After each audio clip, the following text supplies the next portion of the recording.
এক ব্যক্তি দৌড়তে দৌড়তে ইমাম গাজালির কাছে আসলেন, এসে বলে, হুজুর আমি ভয়াবহ এক স্বপ্ন দেখেছি। বলে, কি স্বপ্ন? বলে, আমি স্বপ্ন দেখতেছি বিশাল এক ভয়াবহ বাঘ আমাকে দৌড়াচ্ছে। আমি দৌড়তে দৌড়তে দৌড়তে একটা গর্তের ভিতরে পড়ে যাচ্ছিলাম। দেখতে পেলাম গর্তের নিচে একটা বিষাক্ত সাপ ফানা তুলে আছে। আমি গর্তের ঠিক মাঝখানে গিয়ে দুইটা রশি ধরলাম, উপরে বাঘ, নিচে সাপ, আমি মাঝামাঝি রশি ধরে আছি। আর রশি যখন ধরলাম দেখলাম আমার রশির পাশে একটা মৌমাছির বাসা, মধু। আমি উপরে বাঘের কথাও ভুলে গেছি, নিচে সাপের কথাও ভুলে গেছি। হঠাৎ আমি ওই মৌমাছির মধু দেখে সেখান থেকে মধু খাওয়া শুরু করলাম। কিছুক্ষণ পর দেখি একটা সাদা ইঁদুর এসে রশি কাটতেছে, আর একটা কালো ইঁদুর এসে রশি কাটতেছে। কাটতে কাটতে রশি একেবারে শেষ পর্যায়ে যখন চলে গেছে, আমি ধপ করে যখন পড়ে যাচ্ছি নিচে সাপের মুখে, আমার ঘুম ভেঙে গেছে। হুজুর, এই স্বপ্নের কি ব্যাখ্যা হবে একটু বলুন না। ইমাম গাজালি বলছেন, তোমার যে বাঘটা তোমাকে দৌড়িয়েছিল সে ছিল আজরাইল ফেরেশতা। প্রতি মুহূর্তে তোমার পিছনে আজরাইল লেগে আছে। যে সাপ তুমি দেখেছো সেটা তোমার কবর ছিল, কবর। যে দুটা রশি তুমি ধরেছো, একটা দিন তোমার হায়াত ছিল সেই রশিটা। সাদা ইঁদুরটা ছিল দিন, কালো ইঁদুর ছিল রাত। তোমার হায়াতের রশি কেটে ফেলতেছে। আর যে মৌমাছির বাসার দিকে আঙ্গুল দিয়ে মধু খেতে খেতে তুমি সব কিছু ভুলে গেছো, সেটা ছিল তোমার দুনিয়া। তুমি দুনিয়ার লোভে, দুনিয়ার মায়ায়, দুনিয়ার প্রেমে এমন ভাবে মত্ত হয়ে গেছো, তুমি নিচে কবরের সাপের কথাও ভুলে গেছো, উপরে আজরাইল ফেরেশতার বাঘের কথাও ভুলে গেছো। এইদিকে তোমার হায়াত যে কেটে যাচ্ছে প্রতিদিন, তুমি ভুলে গেছো, তুমি ভুলে গেছো, তুমি ভুলে গেছো। বন্ধুরা আমার, এই দুনিয়া ক্ষণিকের। একটু করে ভাবুন না। ধরুন আজকে থেকে 100 বছর,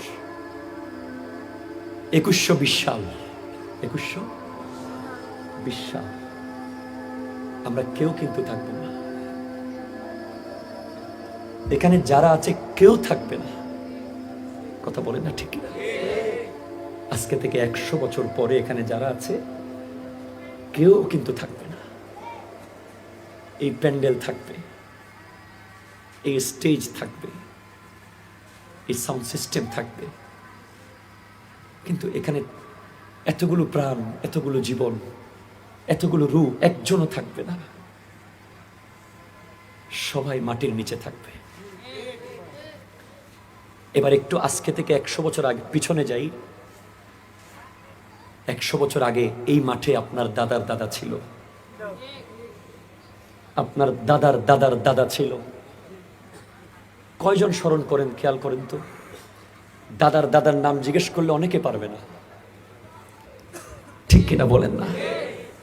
তারাও হয়তো এরকম সুন্দর সুন্দর আয়োজন করত।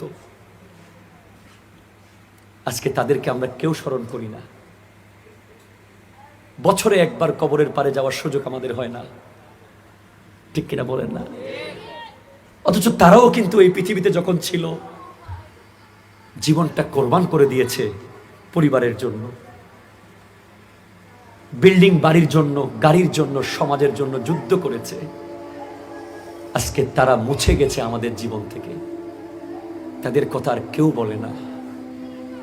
কালকে তুমি যখন বুড়া হয়ে যাবে, তোমার দাড়ি যখন পেকে যাবে, আস্তে আস্তে তোমাকে আর কেউ গণবে না। কবরে চলে যাওয়ার পরে তোমাকে আর কেউ স্মরণ করবে না। তোমাকে কবরের জন্য স্বার্থপর হতে হবে, ঠিক না? তোমার কবরে তোমাকেই থাকতে হবে, তোমার কবরে তোমাকেই অবস্থান করতে হবে। আজকে থেকে 500 বছর পরেও তোমাকে যদি কেউ স্মরণ না করে, আমার নবীজি বলছেন, ইয়া আবা জার, হে আবু জর, ওয়া খুজি জাদা কামিলান, তোমার সফরের জিনিসপত্র মজবুত করে তৈরি করে নাও, পরিপূর্ণভাবে সফরের মাল সামান গুছিয়ে নাও। ফা ইন্না সাফারা বাঈদুন, তোমার সফর অনেক দূরে, অনেক দূরে, অনেক দূরে। বাবার আমার, এই মৌমাছির বাসার জন্য পাগল হয়ে যায় না। নিচের সাপের কথা মনে করুন, উপরে বাঘের কথা মনে করুন। দিন আর রাত চলে যাচ্ছে, বছর চলে যাচ্ছে মাসের মতো, মাস চলে যাচ্ছে সপ্তাহের মতো, সপ্তাহ চলে যাচ্ছে দিনের মতো, দিন চলে যাচ্ছে ঘন্টার মতো, ঘন্টা চলে যাচ্ছে মিনিটের মতো। এই সকাল হয়তো এই রাত হয়ে যায়, এই সকাল হয়তো এই রাত হয়ে যায়। সব কিছু হচ্ছে, কোনো কিছুই থেমে থাকতেছে না। শুধু আল্লাহকে রাজি করতে পারছি কিনা সেটা আমরা খেয়াল নাই, ঠিক না? সব চাবিগুলো ঠিকভাবে চলছে, নিয়মিত খুলছি, কিন্তু জান্নাতের গেটের চাবি আমার খবর নাই, জোগাড় হচ্ছে কিনা। আসুন আমরা তওবা করে ফেলি আজকের পর থেকে। আমরা আমার নবীকে অনুসরণ করি, আমার নবীর পথ অনুসরণ করি। এই দুনিয়ার রং তামাশায় মত্ত না হয়ে, পৃথিবী আমার আসল ঠিকানা নয়। মরণ একদিন মুছে দেবে আমার সকল রঙিন পরিচয়।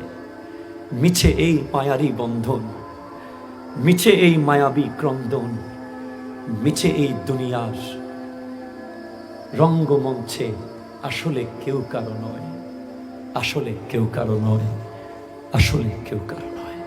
সিদ্দিক আকবর রাদিয়াল্লাহু তাআলা আনহু বলতে লাগলেন, মান দাখালাল কবরা বেলা জাদিন কাআন্নামা ফাকাআন্নামা রাকিবাল বাহরা বেলা সাফিনাতিন।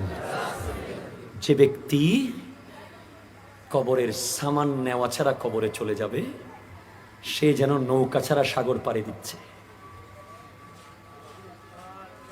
কথা বলে ঠিক কিনা? এত সুন্দর আয়োজনের উদ্দেশ্য হলো কবরের সামান জোগাড় করা। প্রতিদিন 70 বার কবরকে স্মরণ করতে হবে, প্রতিদিন 70 বার মরণকে স্মরণ করতে হবে। তাহলে তোমাকে দিয়ে আর অন্যায় হবে না। প্রত্যেক দিন গনে গনে করবে আজকে থেকে, প্রতিদিন সকাল থেকে রাত পর্যন্ত 70 বার গনে গনে মতকে স্মরণ করবে। মনে রাখবে সব সময় তোমার পিছে আছে কিন্তু